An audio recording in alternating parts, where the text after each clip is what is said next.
నమస్తే. ఇన్నాళ్ళు నన్ను సపోర్ట్ చేస్తూ, ఎంకరేజ్ చేస్తూ మీ ప్రేమని నాకు అందిస్తున్న ప్రతి ఒక్కరికి కృతజ్ఞతలు.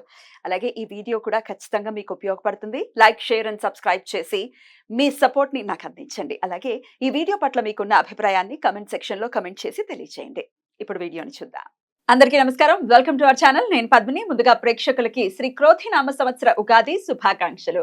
ఉగాది అంటే ఖచ్చితంగా ఉగాది నుంచి మళ్ళీ వచ్చే ఉగాది వరకు మన రాశి ఎలా ఉంది, అది ఇచ్చేటటువంటి ఫలితాలు ఎలా ఉన్నాయి అనేది ఖచ్చితంగా చూసుకుంటాము. పంచాంగ శ్రవణం ఖచ్చితంగా ఉగాది నాడు చేస్తాము.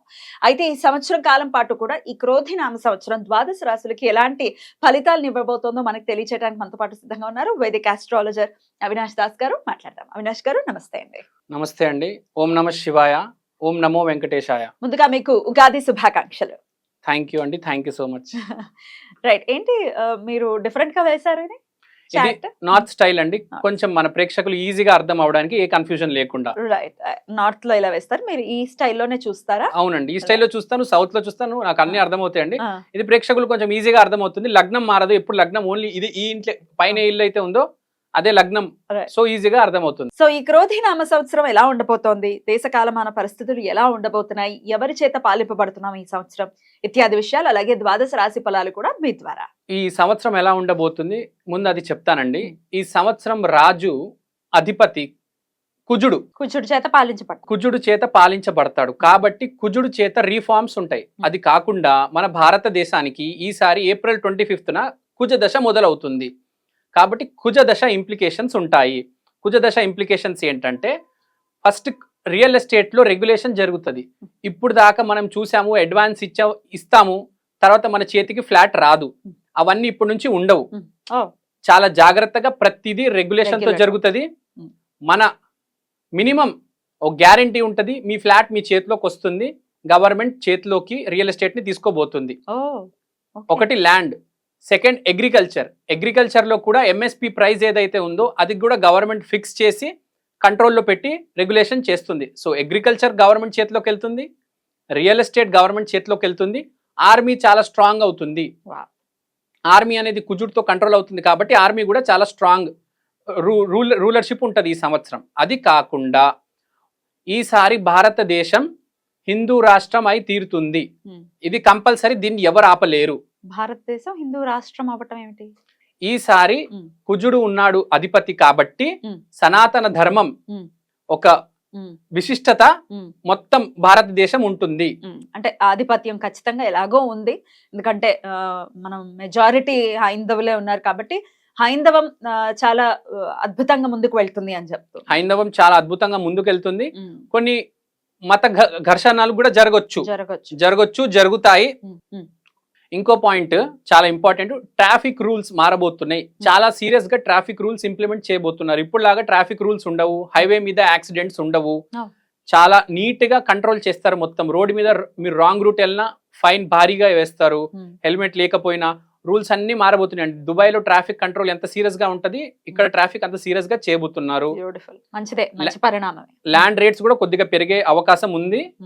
ప్లస్ ల్యాండ్ రెగ్యులేట్ చేస్తారు. అది కాకుండా రివర్స్ మైగ్రేషన్, కెనడా నుంచి ఆస్ట్రేలియా నుంచి చాలా మంది తిరిగి వస్తారు ఇక్కడికి. ఎందుకంటే బిజినెస్ ఆపర్చునిటీస్ బాగా పెరుగుతాయి. మనం వేరే దేశాల్లో చూస్తే ఈ laws, green laws, eco tax అని రకరకాలుగా ఇండస్ట్రీస్ పెట్టడం కష్టమైపోయింది. ఇండియాలో ఇప్పుడు చాలా అవకాశం ఉంది కాబట్టి ఎన్ఆర్ఐస్ అందరూ తిరిగి వస్తారు. రైట్ అండి. ఇక గ్రహస్థితి ఒకసారి మీరు చెప్పేసిన తర్వాత ద్వాదశ రాశి ఫలాల్లోకి వెళ్దాం. గ్రహస్థితి మాట్లాడితే మనం గురువు వృషభంలో ఉన్నాడు. అంటే కృతిక తర్వాత రోహిణి, తర్వాత మృగశిర, తర్వాత ఆరద్ర అలా పయనం చేస్తాడు. తర్వాత మనం తీసుకుంటే రాహు ఉత్తర భాద్రపదలోనే ఉంటాడు. శని పూర్వ భాద్రపదలో ఉంటాడు. కేతు గ్రహము హస్త నక్షత్రంలో ఉంది. ప్రెసెంట్ గురువు అయితే కృతికాలో ఉంది. మీకు ఆర్డర్ చెప్పాను, ఇది ఉత్తర భాద్రపద, ఇది పూర్వ భాద్రపద, ఇలా చెప్పాను. కానీ ప్రజలకు అర్థం అవ్వాలంటే ఫస్ట్ మీకు ఎక్స్ప్లెనేషన్ ఇస్తాను నేను. శాటర్న్ అంటే శని పూర్వ భాద్రపదలో ఉంది. పూర్వ భాద్రపద అంటే ఇప్పుడు దాకా ఏం జరిగింది, ముందు ఏమి జరగబోతుంది, అంటే పాస్ట్ లో ఏం తప్పులు చేశాము, ఇప్పుడు ఎలా సరిదిద్దుకుంటాము, ఈ తప్పులు సరిదిద్దుకొని మనం ముందుకెళ్ళి ఎలా డబ్బులు సంపాదిస్తాము. అంటే ప్రతి మనిషి ఈ సంవత్సరం డబ్బులు సంపాదించడం మనం ఇంకోటి మన పాస్ట్లో ఏం చేసాము, ఫ్యూచర్లో ఏం చేయబోతున్నాము అనే ఒక ప్లానింగ్ వేసుకొని మెటీరియల్గా వెళ్తాడు. ఈసారి మనిషి కొంచెం మెటీరియల్గా ఉంటాడు ఈ సంవత్సరం బికాస్ ఆఫ్ సాటర్న్ ఇన్ పూర్వ భాద్రపద. తర్వాత రాహు ఉత్తర భాద్రపద.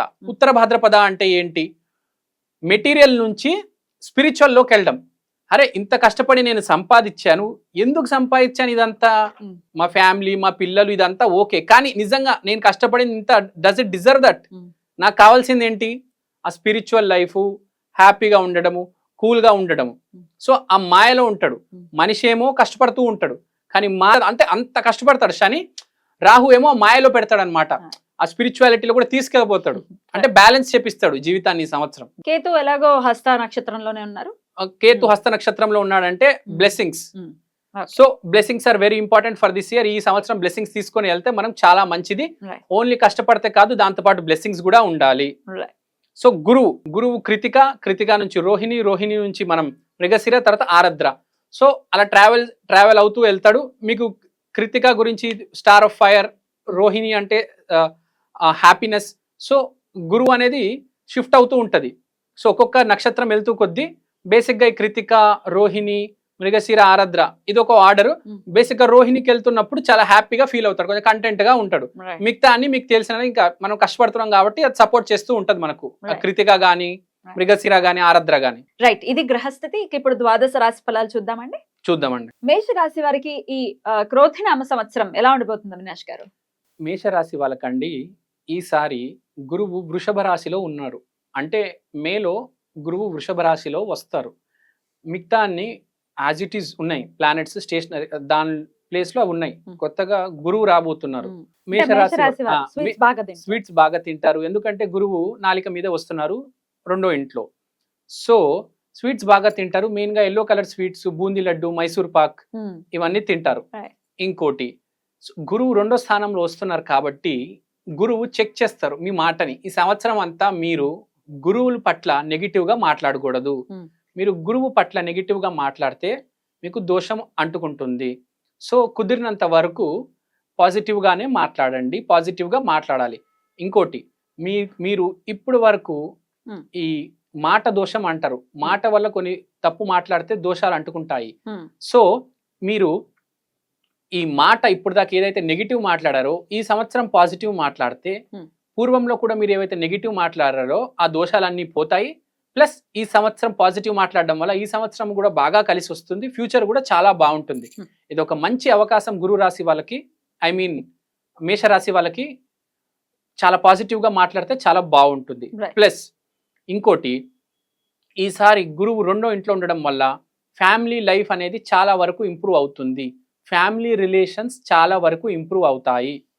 ఫ్యామిలీ రిలేషన్స్ ఇంప్రూవ్ అవడం, ఫ్యామిలీ లోపల హ్యాపీనెస్, హార్మనీ అనేది ఎస్టాబ్లిష్ అవుతుంది.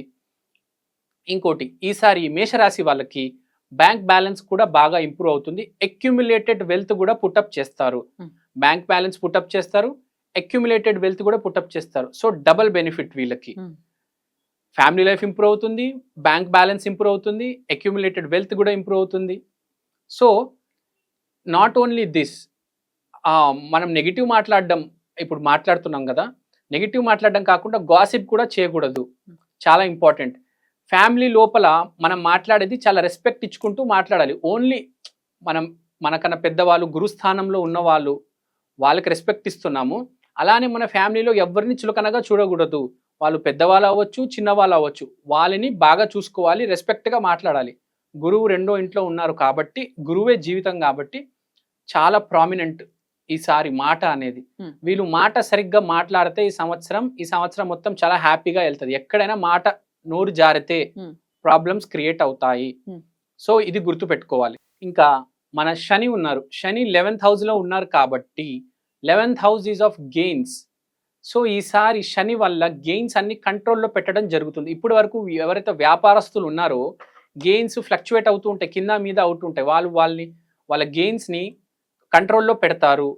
సాఫ్ట్వేర్గా కావచ్చు, మాన్యువల్గా కావచ్చు, అకౌంటెంట్ యూజ్ చేసి, సిఏ యూజ్ చేసి వాళ్ళ గెయిన్స్, ప్రాఫిట్స్ అంతా కంట్రోల్లో పెట్టి వాళ్ళ గెయిన్స్ అన్నిటిని మానిటర్ చేసి, ఇప్పుడు మనకి ఎలా అయితే విజువలైజేషన్ ఉంటుందో విజువలైజేషన్ చేసి, ఐ మీన్ ఒక సాఫ్ట్వేర్, ఒక మనిషిని, ఒక బోర్డు, మార్కెటింగ్ యూజ్ చేసి వీళ్ళ మార్కెటింగ్స్ కూడా, క్యాంపెయిన్స్ కూడా చాలా కంట్రోల్ గా చాలా లిమిటెడ్ గా మనకు ఎంత అవసరమో అంతవరకే పెట్టి 11th హౌస్ మార్కెటింగ్ క్యాంపెయిన్స్ దీంట్లోనే వస్తాయి కాబట్టి గెయిన్స్ ద్వారా సో ఇవన్నీ శని వల్ల కంట్రోల్ అవడం జరుగుతుంది. 12th హౌస్ లో రాహు ఉన్నారు. 12th house is about spirituality which is supporting the first house. So ఈసారి స్పిరిచువాలిటీ అనేది ఇంక్రీజ్ అవుతుంది. Rahu is expansion. So Rahu 12th house లో ఉండడం వల్ల స్పిరిచువాలిటీ ఎక్స్పాండ్ అయ్యి మన ఆత్మబంధం ఏంటో అనేది అర్థమవుతుంది. మనం ఎందుకు వచ్చాము, మన లైఫ్ పర్పస్ ఏంటి. లగ్న అంటే లైఫ్ పర్పస్, క్యారెక్టర్. సో ఈ స్పిరిచువాలిటీ వల్ల డెవలప్ అయ్యి మన క్యారెక్టర్ అనేది ఇంప్రూవ్ అవ్వడం జరుగుతుంది. మళ్ళీ ఫస్ట్ హౌస్ నుంచి కనెక్షన్ సెకండ్ హౌస్ ఉంది, మీరు చూడండి. సో క్యారెక్టర్ ఇంప్రూవ్ అయితే ఆటోమేటిక్ పాజిటివ్ గా మాట్లాడతాడు. So it will start with spirituality from 12th house. First house లో మీ క్యారెక్టర్ ఇంప్రూవ్ అవుతుంది, సెకండ్ హౌస్ లో మీరు పాజిటివ్ గా మాట్లాడతారు. సో మీ గురువు ఇంప్రూవ్ అవుతే మీ జీవితం ఇంప్రూవ్ అవుతుంది. సో ఆటోమేటిక్ గా మీకు అన్ని కలిసి వస్తాయి. కేతు 6th హౌస్ లో ఉంది కాబట్టి మీ వర్క్ ప్లేస్ లో చాలా పాజిటివ్ గా ఉంటుంది. మీరు ఏ టెన్షన్ పడాల్సిన అవసరం లేదు. చాలా కూల్ గా చాలా సజావుగా వెళ్ళిపోతుంది. ప్లస్ ఇంకోటి, గురువు దృష్టి శని దృష్టి ఈసారి వృశ్చికం మీద ఉంది. సో వృశ్చికం 8వ ఇంట్లో ఉంది కాబట్టి లైఫ్ ఫోర్స్ అనేది బాగా పెరుగుతుంది. మన ఇమ్యూనిటీ లెవెల్ అనేది బాగుంటుంది ఈ సంవత్సరం వీళ్ళకి. వీళ్ళు ఏమైనా చేసుకోవాల్సినటువంటి పరిహారాలు ఉన్నాయా? వీళ్ళు మేషరాశి కాబట్టి ఆంజనేయ స్వామికి ఆరాధన చేస్తే చాలా మంచిది. ఈ సంవత్సరం చాలా బాగుంటుంది. ఓవరాల్ గా ఎంత పర్సెంటేజ్ వీళ్ళకి ఈ సంవత్సరం బాగుంది అంటే ఏం చెప్తారు? నేనైతే ఓవరాల్ వీళ్ళకి 95% ఇస్తాను. కానీ వీళ్ళు పాజిటివ్ ట్రాక్ లో ఉండాలి, స్పిరిచువాలిటీకి ఇంక్లైన్ అయి ఉండాలి. బ్యూటిఫుల్, దాట్స్ డిస్టింక్షన్ వీళ్ళకి. డెఫినెట్ గా ఈ ఇయర్ చాలా చాలా బ్యూటిఫుల్ గా ఉంది అని ప్రొడిక్షన్స్ అయితే వచ్చాయి కాబట్టి మేషరాశి వాళ్ళు చాలా బ్యూటిఫుల్ గా వెల్కమ్ చేయొచ్చు శ్రీ క్రోధినామ సంవత్సరాన్ని. అద్భుతంగా చెప్పారండి. ఇక నెక్స్ట్ ఎపిసోడ్ లో వృషభ రాశి గురించి మాట్లాడుకుందాం. థ్యాంక్ యూ సో మచ్ అండి. నమస్తే.